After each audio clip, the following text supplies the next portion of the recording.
एक दिन मौसा जी मुझसे बोले, शिवानी, तुम्हारा फिगर बिल्कुल तुम्हारी मौसी की तरह है। मुझे तुम बहुत अच्छी लगती हो। मैंने उनकी बात पर ज्यादा ध्यान नहीं दिया और मैं हंसने लगी। पर अब मौसा जी की अजीब हरकतें बढ़ती ही जा रही थी। एक रात जब घर पर कोई नहीं था, तो मैं और मौसा जी अकेले बैठकर टीवी देख रहे थे। तभी मौसी जी बोले, शिवानी, जब से मैं इस घर में आया हूं, मैं तब से तुम्हें बहुत पसंद करता हूं। मैं तुमसे शादी करना चाहता हूं और पूरी रात तुम्हारे साथ क्रिकेट खेलना चाहता हूं। और इतना कहकर उन्होंने अपना बैट।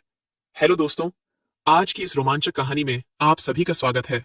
मेरा नाम शिवानी है और मेरी उम्र अभी 21 साल है। मेरी हाइट 6 फीट है और मैं दिखने में भी बहुत सुंदर हूँ। मैं अपने माता पिता की इकलौती बेटी हूँ। हमारे घर में केवल हम 3 लोग ही रहते थे।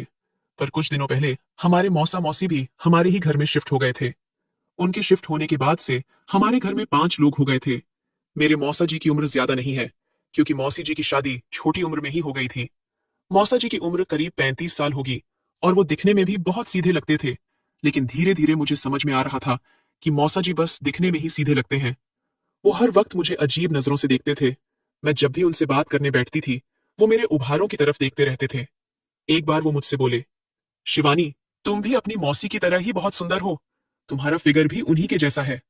मौसा जी के मुंह से यह सब बातें सुनकर मुझे बहुत ही अजीब लगता था। कभी कभी मुझे लगता था कि ये सारी बातें मैं अपनी माँ को बता दूं। फिर मुझे ये भी पता था कि वो मुझ पर भरोसा नहीं करेंगी। पर धीरे धीरे मौसा जी की हरकतें बढ़ती ही जा रही थीं। एक दिन मैं कॉलेज से आने के बाद अपने कपड़े चेंज कर रही थी। तभी अचानक से मौसा जी मेरे कमरे में आ गए। मैं उन्हें देखकर चौंक गई और बोली, मौसा जी, आप यहाँ क्या कर रहे हो? वो बोले, मैं तो बस अपना मोबाइल फोन लेने आया था, जो मैंने रिकॉर्डिंग ऑन करके तुम्हारे कमरे में ही रख दिया था। उन्होंने अपने मोबाइल में मेरी कई सारी वीडियोस दिखाई और बोले, अगर तुम चाहती हो कि मैं यह सारी वीडियो तुम्हारे दोस्तों को ना दिखाऊं, तो अब से तुम वही करोगी जो मैं चाहता हूं। मेरे पैरों तले जमीन निकल चुकी थी, पर अब मेरे पास और कोई रास्ता नहीं था। मैं वही करती थी जो मौसा जी मुझसे करने के लिए कहते थे। वो आधी रात को मेरे कमरे में आ जाते थे और मेरे साथ क्रिकेट खेलते थे। मुझे उनके साथ क्रिकेट खेलने बिल्कुल अच्छा नहीं लगता था, पर मैं और कर भी क्या सकती थी। मैं दिन भर कॉलेज से थकी हारी घर आती थी और पूरी रात उनके साथ क्रिकेट खेलती थी। मैं पूरे दिन परेशान रहती थी, पर जब मैं अपने दोस्तों के बीच रहती थी तो मुझे थोड़ा सा सुकून रहता था। मैं उस वक्त बीए थर्ड ईयर की पढ़ाई कर रही थी। मैं अपने कॉलेज की सबसे खूबसूरत लड़की थी और इस बात पर मुझे कॉलेज में अवार्ड भी मिला था। मेरी सुंदरता की वजह से मैं अपने पूरे कॉलेज में प्रसिद्ध थी। लड़के मुझसे बात करने की कोशिश किया करते थे। मुझे हर दिन 3-4 लड़के प्रपोज करते थे, पर मैं सबको मना कर दिया करती थी। एक दिन मेरी बेस्ट फ्रेंड ने मुझसे पूछा, शिवानी, तुम हर किसी का प्रस्ताव क्यों ठुकरा देती हो? तुम किसी को हाँ क्यों नहीं बोलती हो? तुम्हें तो रोज ही इतने प्रपोज आते हैं, और एक तरफ मैं हूं जिसे कोई भी लड़का पसंद नहीं करता है। मैंने उससे कहा, मैं एक ऐसे लड़के को हाँ कहूंगी जो सिर्फ मेरी खूबसूरती देखकर नहीं, बल्कि मेरा दिल देखकर मुझे प्रपोज करेगा। एक दिन की बात है, मैं अपने कॉलेज जल्दी पहुंच गई। अभी कॉलेज खुला भी नहीं था, इसलिए मैं कैंटीन में बैठकर वेट करने लगी। तभी मेरे सामने वाली टेबल पर एक हैंडसम सा लड़का आकर बैठ गया और उसने 2 प्लेट नाश्ता ऑर्डर किया। वह देखने में बहुत खूबसूरत था और उसकी पर्सनैलिटी भी बहुत अच्छी थी। मैं तो बस उसे ही देख रही थी और सोच रही थी कि कोई लड़का इतना हैंडसम कैसे हो सकता है। इसकी गर्लफ्रेंड कितनी ज्यादा लकी होगी। तभी मैंने ध्यान दिया कि वो अकेला ही आया है, पर उसने 2 प्लेट नाश्ता ऑर्डर किया है। मुझे लगा शायद कोई और भी आ रहा होगा, पर ऐसा नहीं था। जैसे ही उसका नाश्ता आया, वो मेरी तरफ देखकर हंसने लगा और मुझे नाश्ता करने के लिए अपनी टेबल पर बुलाने लगा। पहले तो मुझे कुछ अजीब सा लगा, फिर मैंने सोचा कि चलो कोई बात नहीं, अभी मेरे साथ भी मेरा कोई दोस्त नहीं है, तो उसी के पास बैठकर थोड़ा टाइम पास कर लेती हूँ। मैं उसके पास जाकर बैठ गई और उससे पूछा, तुम्हारा नाम क्या है? वो बोला, मेरा नाम शिवम है और मैं तुम्हें काफी दिनों से नोटिस कर रहा हूं, तो सोचा आज बात ही कर लेता हूं। फिर उसने मुझे नाश्ता करने के लिए कहा। हम दोनों ने बातें करते हुए नाश्ता किया। तभी वो बोला, मुझे तुमसे बात करके बहुत अच्छा लगा।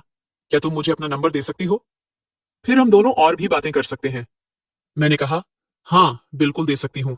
मैं खूबसूरत लड़कों को अपना नंबर देने से मना नहीं करती। और इतना सुनकर वह हंसने लगा। धीरे धीरे समय गुजरता गया। मैं और शिवम रोज बातें करने लगे थे और कभी कभी तो हम दोनों पूरी रात बात किया करते थे। मुझे भी उससे बातें करके बहुत अच्छा लगता था, पर दूसरी तरफ मौसा जी मेरे साथ अलग तरह से जुल्म करते थे। उनको अभी तक पता नहीं था कि मेरी जिंदगी में कोई लड़का आ चुका है। नहीं तो वो मेरा जो हाल करते, वो मैं कभी सोच भी नहीं सकती थी। एक रात की बात है, मैं और शिवम बातें कर रहे थे। तभी शिवम बोला, शिवानी, मुझे तुमसे कुछ जरूरी बात करनी है। मैंने कहा, हाँ बोलो ना, क्या बात है? वो बोला, शिवानी, मैं तुमसे बहुत प्यार करने लगा हूँ। मुझे तुमसे बात करने की आदत सी हो गई है और अब मैं तुम्हारे बिना नहीं रह सकता हूँ। क्या कल तुम मेरे साथ डेट पर चलना चाहोगी?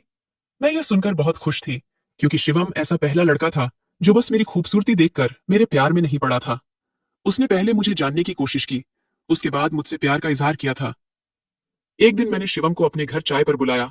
मैंने मम्मी से कहा, यह मेरा बेस्ट फ्रेंड है और आपसे मिलने आया है। मम्मी भी उसके साथ खूब देर तक बातें करती रहीं।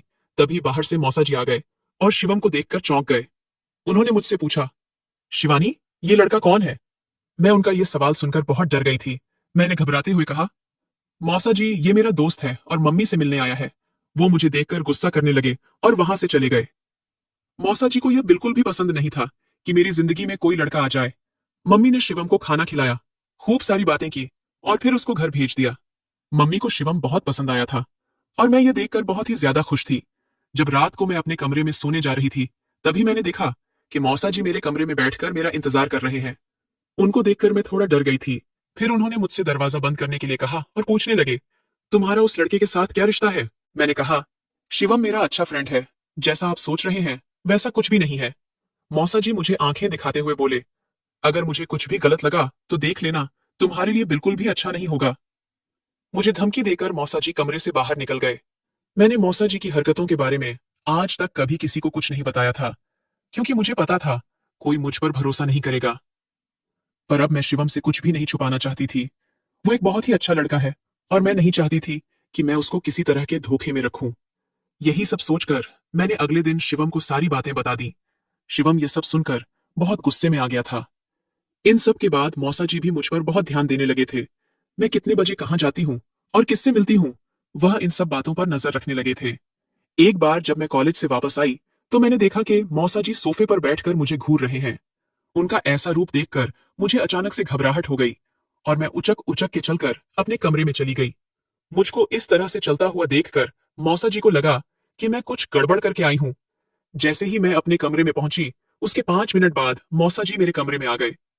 मैंने देखा कि मौसा जी आज बहुत गुस्से में है। मैंने उनसे पूछा, मौसा जी क्या हो गया है? वो बोले, तुम इस तरह से क्यों चल रही हो, जैसे कि तुम किसी और के साथ क्रिकेट खेल कर आई हो? तुम्हें पता है ना कि मुझे यह सब नहीं पसंद है। क्या तुम चाहती हो कि मैं वो सारे वीडियो तुम्हारे दोस्तों को दिखा दूं? मैं समझ गई थी कि इस स्थिति को मुझे अपने हिसाब